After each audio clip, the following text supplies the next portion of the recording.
coming for you. The GRIMWOOD Manor Experience. The Stevens family, Mark, his wife Lisa, and their teenage kids, Emma and Ryan, were eager to kickstart their much-needed vacation. Unfortunately, the town was packed with holidaymakers, and every hotel they visited displayed the dreaded "no vacancy" sign.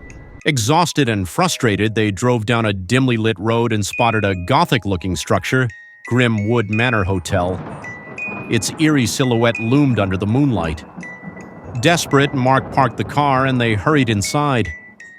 The lobby was grand but unsettling, with antique furniture, dim chandeliers, and an odd chill in the air. Behind the desk stood a lanky receptionist with sunken eyes and a nervous demeanor. Good evening, Mark began.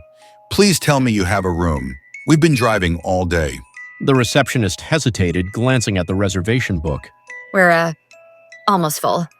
Only one room left. Room 101. The man nervously picked up the phone and dialed. After a few rings, a young, cocky voice answered. It was Alan, the owner's son, overseeing the hotel while his father was away. Alan, the family here is desperate for a room, but it's 101. There was silence on the line before Alan replied. So what? Dad's not here. We need the money. Give it to them. But sir, your father said... I don't care. Book it. Reluctantly, the receptionist handed over the key. Room 101? Enjoy your stay. The Stevens family, though wary of the odd exchange, eagerly accepted the key. Finally, some rest, Lisa said with relief. Room 101 was nothing like the rest of the hotel. It was colder, dimmer, and filled with heavy antique furniture. A large cracked mirror hung above the fireplace, and the walls seemed to whisper in the silence. A bit creepy, Emma said, clutching her phone. Mark replied. Don't be silly. It's just old. Let's get some sleep. By midnight, strange things began to happen. The first was a faint tapping sound on the walls. Lisa dismissed it as old plumbing, but it grew louder, echoing around the room. Ryan, staring at the mirror, swore he saw a shadow move behind him. Something's wrong with this place. Ryan, stop trying to scare your sister. Lisa chided, though her voice trembled. Suddenly, the bed Emma was sitting on started to shake violently. She screamed, leaping off as the bedpost rattled against the wooden floor. The lights flickered, and the room plunged into darkness. Then came a low growl, unmistakable and unearthly. Mark grabbed a flashlight from his bag. Everyone stay close,